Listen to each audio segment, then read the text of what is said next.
This is Brownie's Podcast! Yes! Welcome to Brownie's Podcast. Back in the studio, everyone, including Dog. Where were you last week, you son I was of a playing bitch? Barn Bugle Golf Course. Now, that's a fancy boy course. It's good, isn't it? How expensive was it? No, not overly expensive. Bullshit. We know people in Tasmania. Lucky I didn't get charged $1 per shot. Otherwise, it would have been expensive because And I the- lost a lot of balls. And the cock putter? How did the cock putter Cock go? putter was good. Yeah, pretty solid from within about 4 foot. Yeah. Sure. And one more question on the cock putter. Where does the ball strike it? Just under the shaft? Yes. The tip? Yeah, it gets unless you hit it right in the middle, it's a little bit tinny. I He should likes say. to swing the shaft towards the hole. Who actually gave you the cock putter? So just to describe for people who haven't seen it, it is a long silver putter with a penis Yes. head on it. A chrome phallus. I'll be absolutely honest here. My mother-in-law bought it for me at a garage sale. Got a sick sense of humour. That's unbelievable. Good morning, punters. Hey. Afternoon, punters. Evening, punters. Wherever you're listening at whatever time. 15 sleeps until round Yes. one of It's the getting men's. bloody exciting. Bloody I must admit. exciting. I tell you what, I've got to get my family situation sorted at home. What's happened? My dear wife Kylie yesterday had to have a little operation, and she's still there in hospital. And did reveal to me last night under the effects of some drugs, Yeah. which they do in hospital post-operation, that she was coming into recovery. She was asked for her name, the date of birth. She gave the date of birth. She got that correct. Yes. 24th of the 2nd, 1981. So Yeah. yes, Kylie Brown, recently 42, which she won't be happy about me revealing. But then was asked for a name. Obviously, she's got the wristband on, and the nurses have to match up the patient's name with the wristband. Excuse me, what is your name? My name is Britney Spears. She's gone. She's gone back to Brit. She's gone back because remember her Instagram handle used to be Brit Brown. Brown. I think the Britney Spears that Kylie fell in love with 10, 15 years ago isn't the Britney Spears anymore because she's fucking bonkers. Doing all sorts of crazy stuff on the Remember, internet. Hey, we're all saying free Britney, and now we're like, maybe not so much. Lock Britney back up. Maybe a bit of free Kylie about it as well. They're both Brit going Brown's back. bonkers, yeah. So there you go, a little bit of a funny one. But Cole's recovering well. Good. We'll go and pick her up this afternoon. But it's been a big week, Dino. I should also say that Bam Bam is in the studio. Your middle child. Yes. Jack Brown. Say hello. Hi. And that's enough from you. All right. I'm sick of. He's I'm already gonna- heckling you, Dino. I already told him I'm going to wedge him so bad he's going to taste his underwear. Quick footy talk. Any actual? Actually, no. Sorry, I've got something to say before we get to footy, Dino. What do you got? Last week we spoke about Aaron Rodgers' experiment, really, how Aaron Rodgers, the famous Green Bay Packers quarterback, 4-time league MVP, paid for 18 years, he's an interesting cat. He's willing to sort of look at all these alternative therapies this year, or this off-season. He's decided to go into a cave of darkness for 4 days. Shit. Now, in that cave of darkness, which is the Sky Caves Resort, there is a bathroom there. Yes. There is a bath, there is a toilet, Yes. and there is a queen-sized bed. Now, there is lights from the inside, but to actually do it properly, you're supposed to go the whole 4 days in complete darkness, Right. with no phones, Okay. no noise. You are in the outback, you're in Yeah. the middle of nowhere. So Aaron Rodgers has just come out of that, Yeah. and all in the purposes of trying to chase some mindfulness, to clarify your thoughts, to get clarity going forward. Maybe some psychedelics start to happen naturally, I love that. Dino. Bam Bam block. Put your hands over your ears for a second and go la la la. Is he allowed to touch himself in there? He Oh, can- he will. well, apparently you're allowed You're to take one item, so I believe he took a bottle of moisturiser. But this has been interesting. So I was fascinated by this, and I thought, look no further than a man that's got a busy mind and a very active life.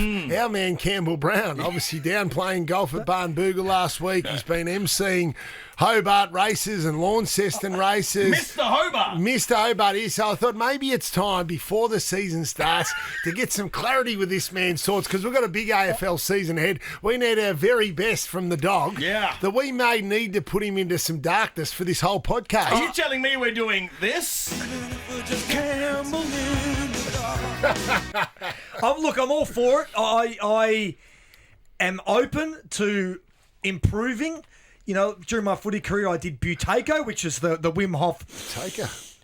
breathing exercises. Taker or Bukaki? Which one was it? I did Dick Wick's magnets. If you had some injuries, you had the Yeah, magnets. yeah, I've seen I'd those. rub ostrich oil on my body. Are you listening to this, Oh, bro? yeah, I Right? like this. I know people that have gone to monk monasteries, and didn't speak for 20 days. But so all you did was go to Damien Monkhurst's house. So I'm prepared. If you guys want me to cover my eyes and live in darkness for the podcast, I think I'm ready for it. I think it'll bring greater clarity. Before we do this, brother, you know it's going to be annoying, and like 3 minutes in, you're going to hate it. No. Are you committing to doing this right now? I am. Put it I on am. him! Oh, this Yeah. is big. By the way- So we're going to have to explain what's going on here, Dino. So Yeah. Brody's coming across. He's now putting what do you call that, like a night mask? A sleeping mask first. It's a upside down Nova 100 mask. Yep. And now it looks like to me he's got the hood of his golf clubs. Yeah. That he's now going to put over the top of his Campbell's whole head. But it makes him look like an ISIS hostage. It does. Yeah. It does a little bit. I'm curious now. He's been thoughtful enough, Broads, to come up with a breathing hole. So he's carved that out and nicely sewed on as well. So it's going to be okay because now you'll have some oxygen, dog. Brother. You can speak, you can All right. breathe. Let's see Okay. I feel. Well, it's very dark, obviously. It'll take a little while for my senses to get used to it, I would assume. But Okay. this isn't the first time that I've been put a hood on. Hey. Put it that way. Campbell, your safe word, if you get too hot, your safe word is Bukaki. Okay. Fair. Okay, hey, you're a minute in, dog. How are you feeling so Well, far? I'm wondering how the I'm going to read my notes and do what a world. Where's your phone? I can't see anything. I want to talk about boxing before we get to that Yes. footy news, actually. So, Jake Paul is the brother of Logan Paul, two YouTube superstars. Now, we're all a bit old to be fans of the Paul brothers, but Bam Bam, Brownie's son, why do you like these guys so much? Because Logan Paul and Jake Paul are really good wrestlers. Aren't they loudmouth dickheads, though? Excuse my language. The only loudmouth dickhead in here is you. That is a smack down. Hey, Jackie, I've never respected you Logan more. Paul brought out a drink called Prime. Are you allowed to drink that? Because it's got a lot of caffeine in it. Yes, I am. Oh, okay. Can I ask you, Jackie boy, why are the Paul brothers so big, and why do they appeal to younger fellas like yourself? Because they're a good example when you want to grow up. Say you want to be a wrestler, you can follow your dreams. First, they went to a YouTuber, to a wrestler, to a drink maker. Hey, he's Really? absolutely spot on. Like, they weren't supposed to be boxers. I'm trying to Yeah. talk to Campbell seriously. This is absurd. It's amazing. Dog, to be fair, like, these guys were just YouTube sort of loudmouth Yep. boys, and they've made legitimate money from boxing. Yeah, they have, true entrepreneurs and taking the world by storm. I will say this, though. We forgot to say that Tommy Fury is Tyson Fury's brother, and Tyson Fury said to him, if you lose to this Paul bloke, don't bother coming back from Saudi Arabia. You know? Really? Yeah. Really? Yeah, and they're gypsies, mate. They don't mess around. Yeah, And they don't- during the fight, Logan Paul called Tyson a bitch during the I fight. heard that, yeah. That's that was huge. untoward. Now, what experience has Jake Paul had as a boxer? Brother, like, he's become a boxer in the last couple of years, so he just picked it. And you know the theatre of boxing, that's Yeah. what they've latched onto perfectly. Yeah. So I think they're annoying cocks, but you got to hand it to them. They've sort of made this work. Because he actually looks like he can fight okay, Jake. Yeah, he can. The other guy was way better though. Fury was way better. He landed way more punches. And it's don't- brought some relevance to boxing. So boxing is traditionally something that favours, men in their mid-30s, late 40s. It's actually brought some relevance. Kids are so interested in boxing and so interested in fighting because these people are fighting. And, mate, their pay-per-view... Well, they needed to because MMA are pretty good at that, aren't they? They are. They're going to appeal They to the are. younger audience. And it was like has the theatre of the WWE. It was like a story. You were following it the whole way. It's And I been do building for 2 years. find, Yeah. I find it a bit embarrassing for Floyd Mayweather, who's arguably one of the greatest of all time, undefeated. He's still like cherry picking these boxers from YouTube and stuff, not professional Yeah. proper boxers, just for a payday. If you're wondering why Campbell sounds like that, Mayweather doesn't give a shit, does he? No. Well, he should, because his legacy, he's too good a boxer to be to be fighting these bums. I can just see a zip in front of me, just dangling. Have you had any thoughts come across you at any stage, Brown Dog? How's your mind going at the moment? Has it calmed down? Good question. Yeah, I actually am feeling quite calm. My mind isn't running at all. Like I'm thinking about nothing. Dog, are you feeling any despair because you like to check your phone every 2 fucking minutes? Is this why you've done this, is it? Do you need to go to the toilet? No, I'll just piss my pants if I need to go to the toilet.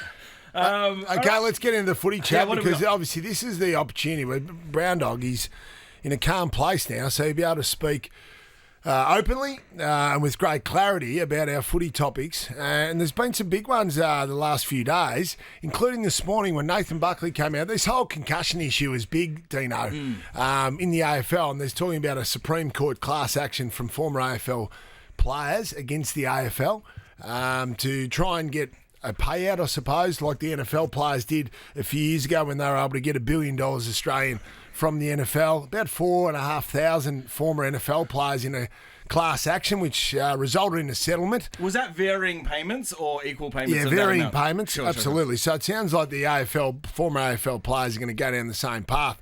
Nathan Buckley's comments were interesting overnight, where Bucks came out and said that, he actually thinks, we know what we're getting ourselves in for as players. We know it's a contact sport.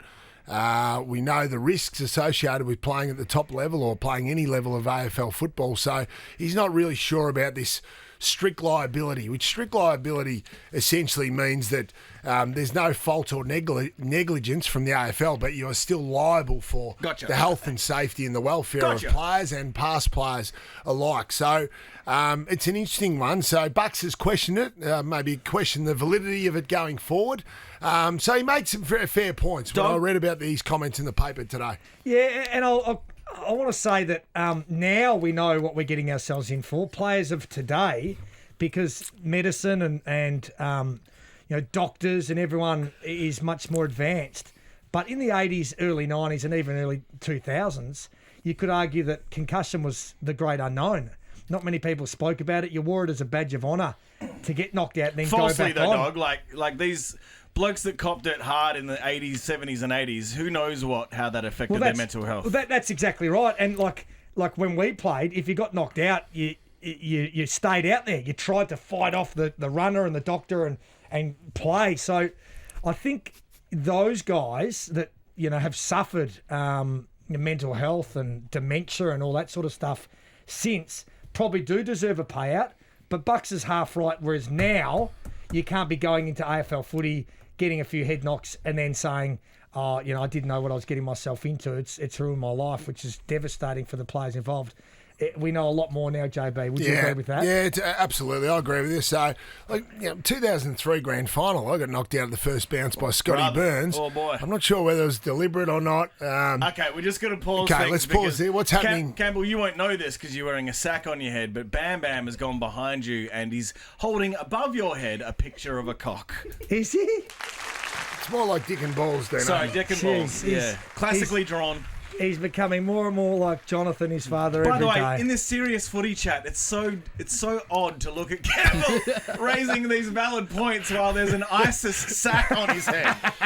Insane. If you only just started listening, we've got Campbell in darkness because Aaron Rodgers, the Green Bay Packers quarterback, has been in a dark room for 4 days to get some clarity with his thoughts. So hopefully that same thing will happen with Brown Dog. But back I'm to the already making concussion more chat. sense, aren't I, JB? Yes, I did. It's been fantastic, the chat so far. I don't want it to end. 2003 grand final, I was cleaned up, knocked out, and I played the whole game out. Now, this is not me sitting here boasting, but the doctors were out there sort of, keeping an eye on you, making sure you're okay. Now, obviously, if the doctors did that nowadays, they'd be deregistered for life. Never to write another script, ever. But we didn't know about these things. After And you it was a thing of pride for the players to tell the doctor to fuck off and hit you this is the again? grand final. I've got to Burnsy. keep going. Scotty Burns got a hold of me. And, straight but that after it wouldn't happened- happen now. So if that had happened in the grand final, say last year, well, you'd be removed from the field. I think the umpires would stop the play until that player was removed from the field. So yes, we've come a hell of a long way in that 20 years, probably even the last 5 years, to be honest. Straight after Scotty Burns hit you, did you forget stuff like that? The incident?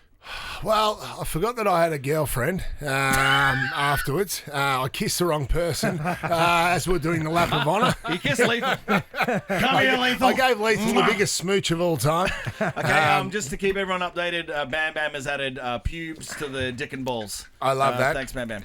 But the other thing I will say, Brown Dog, and I really feel for these past players that have got issues going forward, from these head knocks or associated head knocks throughout their career. But the comparisons our game makes to NFL, I sort of think we've got to push away from that a bit. Now, we know head knocks are serious. So obviously, repetitive head knocks, I think we know enough now to say they're not good for you. Yeah. Now, we've seen it in boxing. We've seen it in the NFL. Sometimes we've seen it in the AFL. However, I think we've got to be careful to compare AFL directly with NFL in regards to the head knocks. Insane. They're a sport that wear helmets. They lead with the head. They use their helmet as a weapon. They have repetitive head knocks, a hell of a lot more than AFL players. Simply, we don't have helmets. And really, through the course of your career, how many head knocks are you actually going to get? Some players wouldn't get any serious head knocks in their career. Is that true? Well, some players wouldn't. Exactly right. So we've just got to be careful to directly correlate our sport to the NFL. And we've got to look at our sport uniquely, I guess. Follow the research, follow the data. As a league, I think they're doing a good job in putting as much protections they can in place, but you cannot take away from the core of the game either, because how far can we go? It's a bit like, I suppose, the race cars. Yes. They've put as much safety as they can around the race cars, but they can't really go too much further unless you say you've got to slow down. The halo in the F1 has saved lives already since its introduction. Absolutely. As long as the research and data isn't done by the same fucking doctors that did COVID, because they banged on about masks. They don't fucking work. The jabs don't work. All right, there was fraud for 2 years by the same medical fraternity. Thank you for that, Campbell. Thank you. Okay. The irony is that you're wearing a giant sack on your head. Speaking of masks. Hey, we got some more captains this year, Doc. Who we got? Well, there's 8, and I can't remember a year, JB, that in the AFL there's been such a change of leadership through clubs, and there's been some real standouts. We've already mentioned Jordan Dawson. We added James Sicily to the list last week. It was great to see Paddy Dangerfield, who I saw yesterday, who's joined the Channel 7 commentary team. He's the skipper, and Tommy Stewart. But there's one more, and will Dane Zorko step down? Yes. He did. He has. He has already stepped down. Okay, so who will replace him as the captain? Well, I believe the Brisbane Lions are going through a process, and there was interviews on Monday for the captaincy, and there was a few guys that put their hand up to go for the captaincy. Obviously, Lachie Neale, Hugh McCluggage and Harris Andrews, probably the front runners for that job. I would have thought Lachie Neale would probably be in front. Patrick Dangerfield, I wondered, I suppose, at this stage of his career, why he would want to do it. But you know what? Actually, on reflection, I look back and I go, it's a great fill-up in your cap to say I was also the captain of the football club. Well, good on him going forward with Tom Stewart as his vice captain. Yep. All right, That I'm was the bored last from thing on his captain resume, talk. wasn't it? Rosie, bored from captain talk. I just don't really care that much about Yeah. the captains. And the only thing I think is that, every club appointing their captain. I think that we've discussed it previously, that we need a captain. A Brownies podcast captain. And so I want each of you to go through and give your speech as to why you should be captain of the podcast. All right, well, Dog, would you like to go first, man? Okay, sure. I don't look at myself as a leader, but I know that people follow. They follow because they know that I do everything right on and off the field. And a lot of people say they die for the jumper, but not many say they kill for the jumper as well. And I promise you, boys, I will do that for this footy club, this podcast. Come along for the journey with me, because we're going somewhere. Right, hey, that was stirring. It was stirring. Well done. Yeah, Whoa. I was inspired by that. Oh, all right. Obviously, Bam, Brody, you're having problems getting yourself on the actual emblem of Brownie's podcast. So I'm not sure how you're going to go being the captain. But anyway, I've here just goes. filled this hood with spit, guys, as well, unfortunately. are you going okay, by the way, over there? Yeah, how are you feeling? How's the darkness treating you? I'm lightheaded. Okay. You remember your safe word, what is it? Bukaki. You're correct. Beautiful. Broads. Okay, so I think that a captain needs to encompass about 5 different things. They need strength, they need resilience, They need persistence. They need courage. They need strength again. And more importantly, they need organisation. And I think that it's fair to say 3 of you don't have any of those traits, which leaves me. I think I am the most organised, and I think that I can organise the team to be in one place at one time. Well, you're the producer, mate. That's your job. It is my job. But I also think that behind me, if we were to get into a street fight, I think I go first. I think you send the lamb out there just to try and take as many down as possible. Yes. And then you have the cavalry come at the back. And you want the front man to be the captain. Okay. That's why I should be captain Compelling. of Brownie's Okay. podcast. Compelling. It's well said. Yeah. This is the same Quite eloquent. guy from Adelaide that's booked his wedding on Gather Round. We're going to get to that, by the way. Yeah, we need That's some a clarity sore- around that. That's a sore topic. Let's not open that box yet. It's a Pandora's box. All right, I'll go Brown next. Dog, you couldn't see, because he was quite emotive, you couldn't see his actions, though. You could just hear the words. What Yeah. did you think of Broads' words? I thought they were all really valid. Every trait that he listed is a very important part of leadership. Bam Bam, I'm going to need you to cover your ears again and just go la la la just for 10 seconds. It's my turn. La la la, audibly. So you can say, la, just make the noise. La la la la la. Okay. Boys, I would fail a piss test. I should not be captain of this team. Yes. Not only that, I'm just pretty lazy. Mate, Am I fun? Yeah. you can always take a leaf out of Willie Rowley's book. Pour some Gatorade into the piss cup. We'll get to Junior very soon. All right, I like the sacrifice. I like the sacrifice. Should not be captain. Thanks for hearing me out. Thank you very much. Thanks, guys. Well, failing the piss test, that's not too bad because I still love Peter Anabolic, the runner. Oh, well done. Even if he failed a piss test, I still look at him as a leader. Yeah. You've been good today, dog. All right, John. Well, a leader must lead with presence. And clearly I've got presence in this podcast. The podcast is named after me. My name is in the middle, and obviously Brown Dog as well. My head is in the middle of the emblem. I think I lead from experience. I've got plenty of great anecdotes. Sometimes not great anecdotes, but I do my very best. I'm willing to go and sacrifice myself for the greater good and for my friends, like going to Hobart free of charge and then getting dragged around to every marquee to tell a few stories and entertain the crowd. I've been to the Super Bowl. Bring it home. I brought back great stories from the Super Bowl. And most importantly, I pay you pricks. That's actually true. Okay. Brownie's captain. You set up a pay structure that employs Brody and Dino as what I call your bitches. Raise your hand if you think Jonathan should be the captain. Unanimous. Everyone raise their hands. Jonathan, not surprisingly, is the captain. Ads. Back in a second. It's Brownie's podcast. Subscribe, you bastards. This is Brownie's Podcast. Welcome back to Brownie's podcast. For the entire podcast, Campbell Brown has had a sack on his head to emulate the great quarterback. What's his name? Aaron Rodgers. Aaron Rodgers. He did some sort of darkness retreat. Mm. How you going over there, brother? Feeling okay? Yeah, I'm looking forward to taking this sack off. Yeah. Being able to see again, but there's method in the madness, I think. What's your safe word? Bakaki. All right, seriously, I just want to get something out of the way. Junior Willie, now Junior Rioli, has officially left the Eagles, and I just want to... Is that Willie Rioli? Yes. Junior, Yes. Yeah. Why was he? his just old dropped man Willie. passed away, Oh, and okay. he's taken his name. Out of Sorry. respect. Yeah, Sorry, that's, okay. you know, that's fine. So I just want to leave a message to Willie. Dear Junior, it's fucked up to see you go. Seeing you in that awful teal colour makes me pee blood. That time in the 2018 Grand Final, we were cooked, and it was your goal off your shin that turned that ship around. You also laid a mean tackle in our goal square, preventing them from going coast to coast when it mattered. One day, when all this is over, I'd like to explore the multiple uses of a Gatorade bottle with you in a park.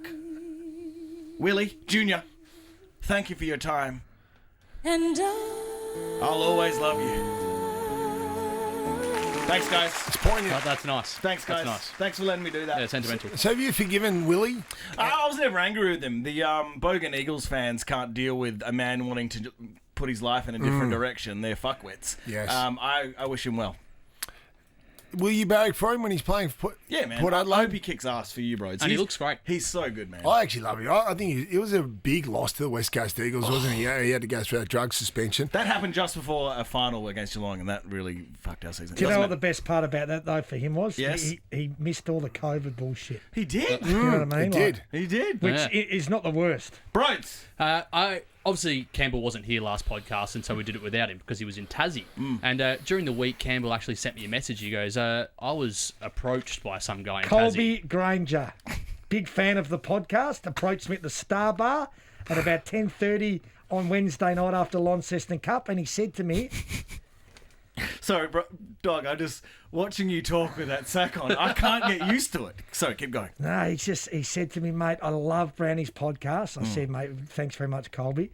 He said, what about the boys trying to fucking stop the WTB movement? Right? Yeah. And I said, yeah, you know, Brody and JB, they don't believe in it as much as I do. No. And he said, well, I believe in it, and I've got a message for Brody. And I went, oh, okay. And so I recorded it, and this is exactly what he said. WTB, baby. You, Brody, you dog. Don't ever come to Tasmania. I'll punch your head in. Unsolicited. Wow, is he that man?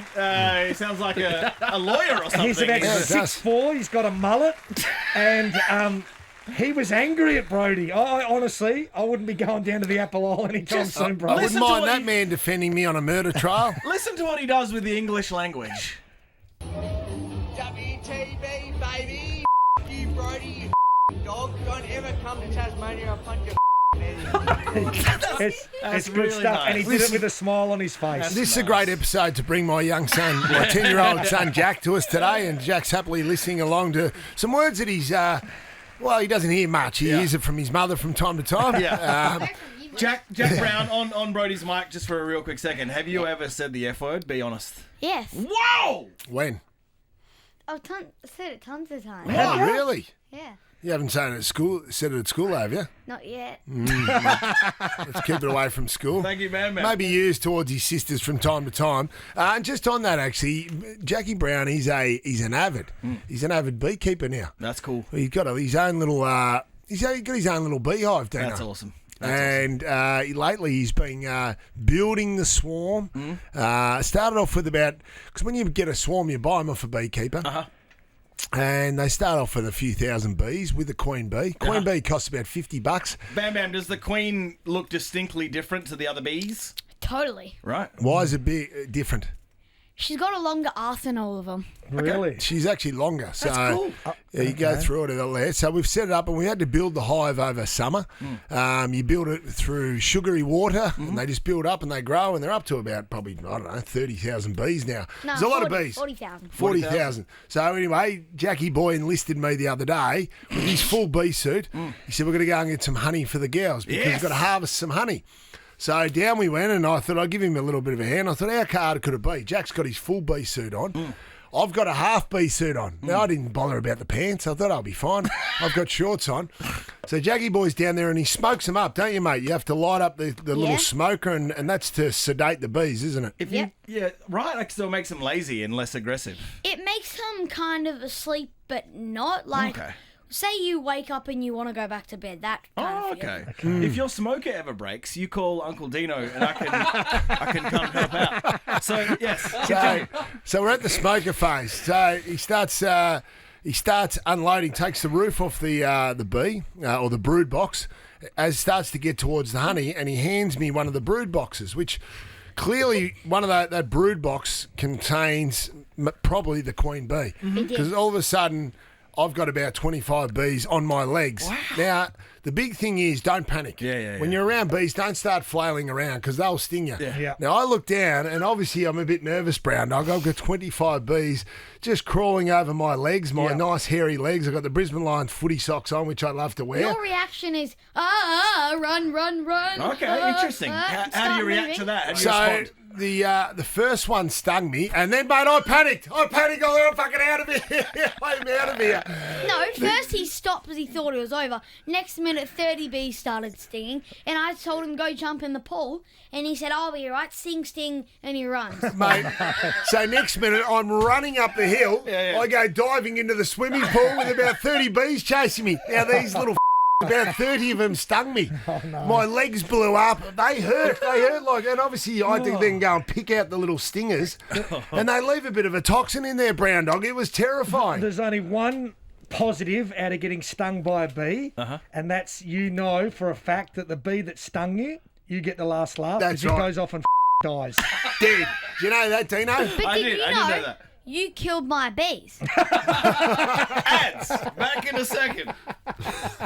This is Brownie's Podcast. Welcome back to Brownie's Podcast. This entire broadcast, Campbell Brown has had a sack on his head. He's been in complete darkness to emulate Aaron Rodgers, the famous quarterback over in America for the Green Bay Packers. He went into some darkness, a darkness retreat for 4 days. He's come out of it to find peace, mindfulness, greater clarity when it comes to decision making. Aaron Rodgers is tossing up whether he'll continue on playing this year for $50 million or he'll retire. Okay. I'm tipping the darkness led him towards the $50 million, but let's wait and see. Well, the darkness is leading me towards retiring from this podcast. Is that right? Is that the clarity that you've come to? Are you getting sufficient oxygen? Because I reckon the carbon monoxide will be... is that what it's called? Mate, Yeah, I'm you're right. lightheaded. My head is absolutely spinning, which is sort of not too bad. Any natural hallucinations in there, dog? Yeah, how you going? Yeah. Yep. Yeah, I see dead people. Okay, all right. We're gonna before we get to what a world with a sack on his head. Now we have in the studio the commissioner of the Carlton Draft, DRAFT. Now it's a big problem this year, mate, because you got no famous fit players left. You should have done this biannually so you'd actually have some players to recruit. Well, as the commissioner of the Carlton Draft, which of course was huge last year, where over 600 clubs, Victorian, regional and metropolitan football clubs nominated for the honour of having an ex-champion come out and help your club for one game only. We had some big names last year. Jared Ruffhead, Sean Burgoyne, Daisy Thomas, Eddie Betts. The list was long. I tell you what, this year, though, I've got my hands full. People have said I've got my hands full. Topping that, well, yesterday I delivered 3 names on a platter. Who we got? Now, you're not hallucinating when you saw on the news last night when I held a press conference and announced that Bernie Vince, former Adelaide and Melbourne best and fairest winner. The babyface killer. The babyface killer and a good-looking man. Jordan Lewis, 4-time premiership legend and teammate of yours, Brown Dog. And the crown jewel himself. Former Collingwood legend and Collingwood coach, nearly let him do a flag in 2018. Nathan Buckley is actually playing. So there's 3 of the 6 names. I'm about to announce 3 more in the next few days, but they're pretty good start, I reckon, boys. Bucks is 50, but he is in impeccable shape. He's got no hamstrings nor a shoulder. So I dare say that he's not going to be getting 30 and kicking 2 out. You know, last time he played, 2007 prelim final against the Cats, they were beaten by 5 points, and Bucks did do his hammy. Has not played a game since then, but 16 the Nathan years. Buckley name, though, mate, there'll be thousands there. They're going to have to build temporary grandstands, Brown Dog. It's one of the best concepts that I think anyone's come up with for a long, long time. We all know that players, when they finish their careers at whatever age, they like to go on and play local country footy for for a little bit of cash. And this sort of brings it all together to maximise these clubs, which country clubs, they struggle to make ends meet and make money year on, year out. This is just a brilliant concept, so I can't wait to see the next 3 that you name. It's huge. Bucks is serious about this. He's going to be training down with the Malvern under-15s and maybe down with the Baldwin Tigers, where his great mate Brenton Sanderson is coaching this year. So Bucks is keen as mustard. He shouldn't train, Brown. He should not train, because if he does his hammy in the training, he's not going to play the game. He'll be okay. Rock up. He'll be in fine fettle. Go to thecarltondraft.com.au to register your footy club. The draft will be at the end of April. hopefully you'll be one of those 6 lucky clubs who'll get to choose one of the former greats, and then it'll be played throughout the year. It's going to be fantastic. But in my haste yesterday, I had to drop Kylie off for her operation. I had to get home. I had to sharpen myself up for the press conference. A big announcement, Dino. In my haste, Yes. I obviously had to have a shower. Yeah. I had to have a quick shave because I need to look sharp before I put the suit on. Yeah. I had the shaving cream on, and I did a quick shave.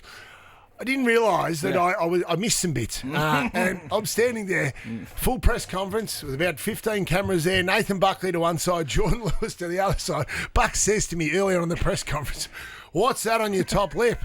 I said, "What do you mean?" "Mate, I forgot to shave the mo bit off. So I have shaved down. I look like Adolf Hitler." Mate, that's as narrow as it was. Mate, so I've had to hold the rest of the press conference with this bloody Hitler mo. So not my finest performance yesterday, but looking forward to the Carlton draft. It's going to be huge. Okay, now. I'm going to give you the choice, brother. Do you want to do What a World with the sack off or on? I can do it with it on. I can do it with it on. The only way you can take it off is if you say your safe word at the end, okay? Yep. Okay.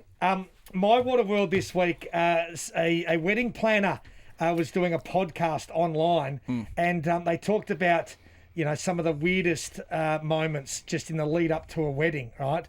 And this lady told a story which I just heard it and I couldn't believe it.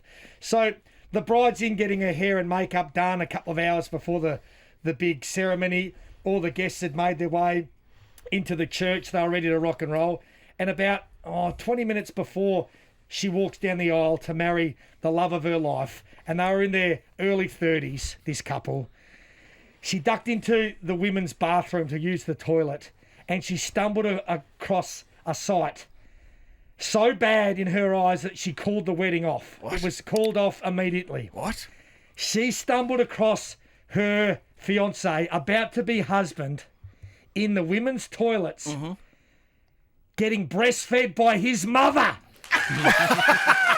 What a world! And people say, how has she lactated still at that age? Because he never stopped getting off the boob, this guy. In his whole life, he was still sucking on mummy's nipples. Wow. What goes on? What a world! Wow, dog, that is unbelievable. Is that enough for you guys to call off a wedding? Oh, you're not. Oh, what a success. That's a deal breaker. I cannot believe, Dog, you've come up with that story in the darkness. This has been a successful experiment, boys. You know how I like to use names of the town and the people and everything? I couldn't obviously do that because I can't see, but the crux of the story was more important. And I think the delivery of it was better. I do too. Not looking down at the screen. I do too. I was thinking of my words more. Now, say your safe word. Bukaki, I'm going to get this thing off. Whoa. It's so bright in here, guys. Is it? Yeah. How do you feel? Everything is better. Oh, no. Well done, dog. That was unbelievable. Good stuff, Where are you guys. going to go? Well done. Subscribe, tell your mates. This is Brownie's podcast.